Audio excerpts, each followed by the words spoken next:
कोल्हापूरच्या हदवाडीसाठी हदवाड कृती समितीच्या वतीनं सूर्या सभागृहात बैठक आयोजित करण्यात आली होती।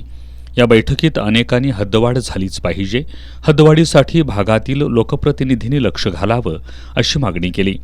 बैठकीत बोलताना बाबा पार्टे यांनी कोल्हापूरने 10 आमदार निवडून दिले असून महायुतीनं चांगला निर्णय घेऊन कोल्हापूरला न्याय द्यावा अशी मागणी केली। माजी महापौर महादेवराव आडगोळे यांनी नगरविकास खाते मुख्यमंत्र्यांकडे असूनही त्यांनी कोल्हापूरच्या हद्दवाढीबाबत कोणतीच भूमिका स्पष्ट केली नसल्याचं सांगितलं।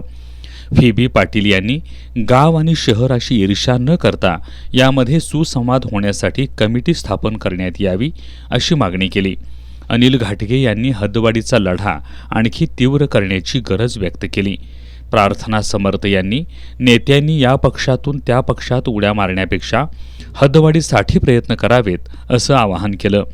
महादेवी भंडारी यांनी आमदार त्यांचे, सत्ताही त्यांची, मग हद्दवाढ का होत नाही असा सवाल केला। भूपाल शेट्टे यांनी हद्दवाढ करा नाहीतर महानगरपालिकेला ग्रामपंचायत म्हणून जाहीर करा अशी मागणी केली। जयंत पाटील, भरत काळे, विलास वासकर, सुनील देसाई, राजू जाधव, उत्तम पाटील, अनिल कदम, संजय शेटे, राजू शेंगाडे, सुजित चव्हाण आदींनी मनोगत व्यक्त केलं। या बैठकीत सर्वांनी हात वर करत येत्या रविवारी छत्रपती शिवाजी महाराज चौकात सर्वपक्षीय धरणं आंदोलन करण्याचा निर्धार केला। तानं बाळ रडल्याशिवाय आई दूध पाजत नाही। आम्हाला ह्या हद्दवाढीच्या मध्ये आम्हाला बापच नाही। आम्ही अनाथ आहोत आणि आम्ही आमच्या ताकदीवर लढतो आहोत।